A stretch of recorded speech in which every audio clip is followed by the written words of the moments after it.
நம்ம நிறைவாக கடைசி கிளாஸாக படிக்கிறோம்.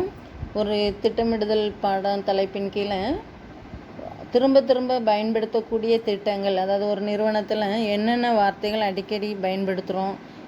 பொதுவாக நிறுவனம்னு சொல்லும்போது அதில் செயல்படக்கூடிய பயன்படுத்தக்கூடிய நோக்கங்கள், கொள்கைகள், செயல்முறைகள், முறைகள், விதிகள், உத்திகள்னால் என்ன, வரவு செலவு திட்டம்னா என்னங்கிற தலைப்பின் கீழே உனக்கு சின்ன சின்ன பாயிண்ட்ஸாக கொடுத்துருப்பாங்க. காமனாக நம்ம தெரிஞ்சுக்கிட வேண்டிய ஒரு விஷயம்.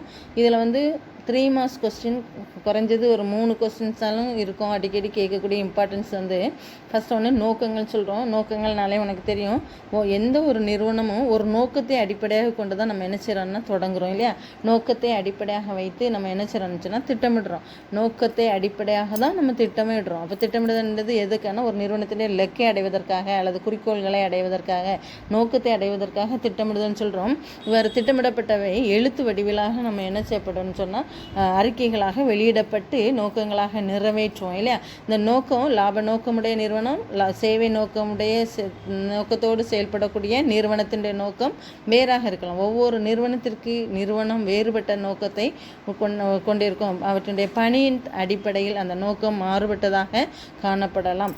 அடுத்து கொள்கைகள் சொல்கிறோம். இந்த கொள்கைகள் என்பது நோக்கத்தை நிறைவேற்றுவதற்காக ஒரு பணியாளர்கள் கடைபிடிக்கப்பட வேண்டிய விதிமுறைகள். அப்போ அந்த பணியாளர்களுக்கு ஒரு வழிகாட்டக்கூடிய ஒரு வழிகாட்டியாக இருக்கக்கூடிய விதிமுறைகளை கொண்டதான் என்னென்னா கொள்கைகள்னு சொல்கிறோம்.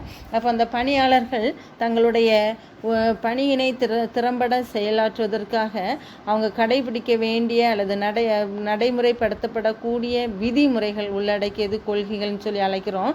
எடுத்துக்காட்டாக என்ன சொல்லணும்னு சொன்னால், ஒரு விற்பனை நிறுவனத்தை எடுத்துக்கிடணும். இந்த விற்பனை நிறுவனம் 2 வித விற்பனை நம்ம படிச்சிருப்போம். கடன் விற்பனை, ரொக்க விற்பனைன்னு சொல்லி படிப்போம் இல்லையா. அப்போ அந்த நிறுவனம் கடைபிடிக்கப்பட வேண்டியது ரொக்கத்திற்கு மட்டும் விற்பனை செய்க, ரொக்கத்திற்கு என்கிற வாசகத்து நிறைய கடைகளில் பார்த்தோன்னா ரொக்க விற்பனை மட்டும் அப்படிங்கிற கொட்டேஷன் நீங்கள் பார்த்துருப்பீங்க, எழுதி வச்சுருப்பாங்க இல்லையா. அப்போ என்ன சொன்னால், இந்த நிறுவனத்தில் கடைபிடிக்கப்படக்கூடிய கொள்கை ரொக்க விற்பனை மட்டும், கடனுக்கு என்ன செய்ய முடியாது, அப்போ கொள்முதல் செய்ய முடியாது, இது கொள்கை. இப்போ மாணவர்களாக நீங்கள் பள்ளி மாணவர்கள் கடைபிடிக்கப்பட வேண்டிய விதிமுறைகள், இந்த விதிமுறைகள் தான் கொள்கைகள் என அழைக்கலாம். அடுத்து செயல்முறைகள்னு சொல்லி கொடுக்கப்பட்டிருக்கோம். இந்த செயல்முறைகள் அப்படின்னு சொல்லும்போது ஒரு நிறுவனத்தினுடைய செயலை செய்வதற்கு கூடிய வழிகாட்டுதல், ஒரு செயலை செய்வதற்கான வழிகாட்டுதல், அதாவது ஒரு வேலையை முடிப்பதற்கான ஒரு நடவடிக்கையில் நம்ம வரிசைப்படுத்துவோம் இல்லையா.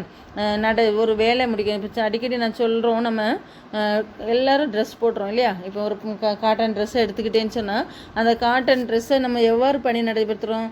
ஃபஸ்ட்டில் காட்டன்கிறது பருத்தி இல்லையா. அந்த பருத்தியிலேருந்து நம்ம விதை தனியாக பஞ்சு நெசவும் தனியாக பிரித்து எடுக்கிறோம். பஞ்சை கொண்டு நூல் நூக்குறோம், நூலை நெசவாக்குறாங்க இல்லையா. நெசவு திரும்ப என்ன செய்யணும்னா ஒரு புதிய ஆடையாக நமக்கு கிடைக்குது, ஆடை துணியாக திரும்ப நம்ம வடிவமைக்கிறோம். இவ்வாறு பல கட்டங்களை கடந்து வர்றோம்.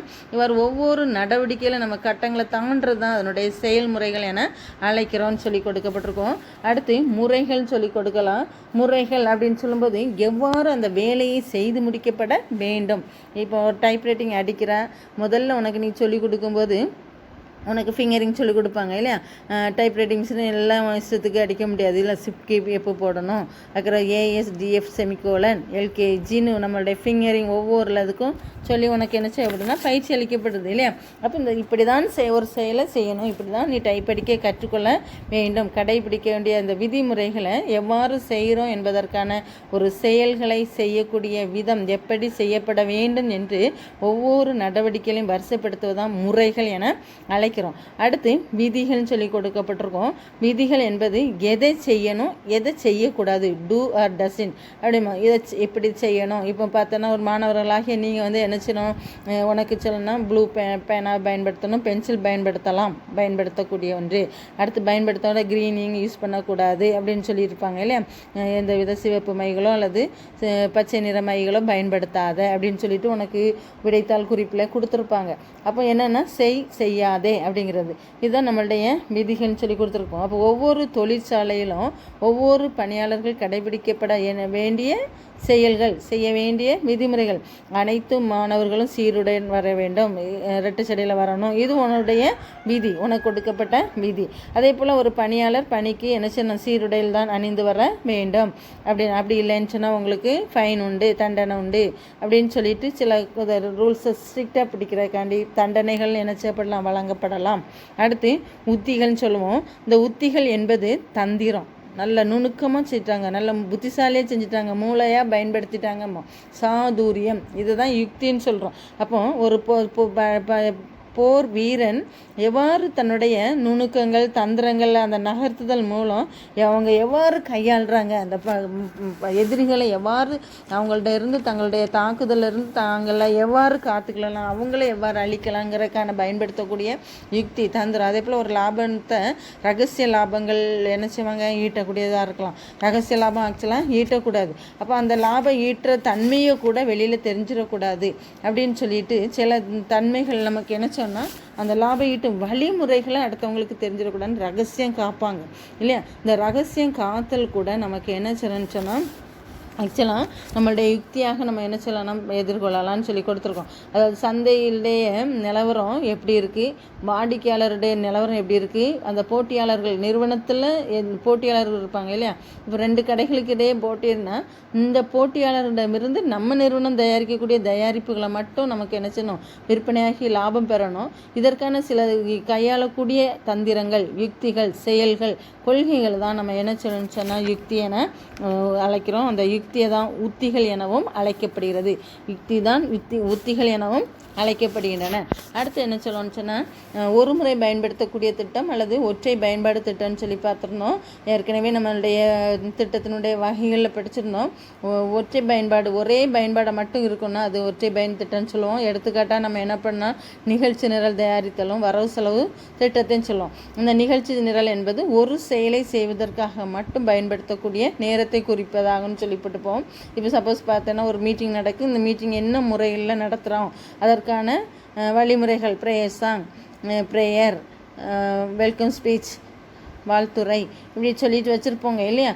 அக்ரவ் நாட்டு பெண்ணோட முடிக்கிறதோட நிகழ்ச்சி நிரல்னு சொல்லலாம். இன்னும் கம்பெனியோட தொடர்புடைய படுத்தினேன்னு சொன்னால் ஒரு விற்பனை நிரல் ஒன்று எடுத்துக்கிட்டேன்னு சொன்னால் ஒரு வார இறுதிக்குள்ளே எத்தனைனா ஒரு 5000 சைக்கிளை விற்பனை பண்ணணும் அப்படின்னு சொல்லிட்டு அவங்க எடுத்துருக்கக்கூடிய முடிவும் வார இறுதி 5000 சைக்கிள். இது ஒரு குறிப்பிட்ட செயலை மட்டும் செய்கிறதுக்காக வகுக்கப்படக்கூடிய நிகழ்ச்சி நிரல். அடுத்து வரவு செலவு திட்டம். வரவு செலவு திட்டம், வரவுமான எவ்வளவு, செலவு என்பதை ஒரு பட்ஜெட் முன்னோட்டியே போடுறோம். இப்போ சப்போஸ் ஒரு லட்சம் லாபம் இருக்கும் அப்படின்னு நினைக்கிறோம். இந்த 1 லட்சம் லாபத்தை எப்படி பெறணும்னா எவ்வளோ வருமானம், எப்படிலாம் வருமானம் வரும், எவ்வளோ செலவுகளை செய்யணும்னு சொல்லிட்டு தீர்மானிக்கக்கூடிய ஒன்று. அது ஒரு நிதி சார்ந்த திட்டம்னு சொல்லலாம். நிதி சார்ந்த திட்டம் கட்டாயம் இது என்னன்னா எண்கள் வடிவத்தில் தான் இருக்கும். இது ஒரு வரைபடம் அல்லது அட்டவணையாக இந்த வரவு செலவு திட்டத்தை நம்ம என்ன செய்யலாம்னா தயாரித்து கொள்ளலாம்னு சொல்லி கொடுக்கப்பட்டிருக்கோம். பொதுவாக அந்த வரவு செலவு திட்டம் காலத்திற்கு ஏற்ப அவங்க என்ன சொல்லலாம், மாறுபடலாம். 1 மாதத்திற்கான வரவு செலவு திட்டம், 6 மாதத்திற்கான வரவு செலவு திட்டம், 1 ஆண்டுக்கான வரவு செலவு திட்டம் என பல்வேறு வகைகள் நம்ம என்ன சொன்னால் பிரிக்கலாம். வரவு செலவு இவற்றை பாகுபடுத்தி எண் வடிவில் என்ன சொன்னால் ஒரு வரைபடமாக வெளியிடக்கூடிய ஒன்று தான் வரவு செலவு திட்டம்னு சொல்லுவோம்.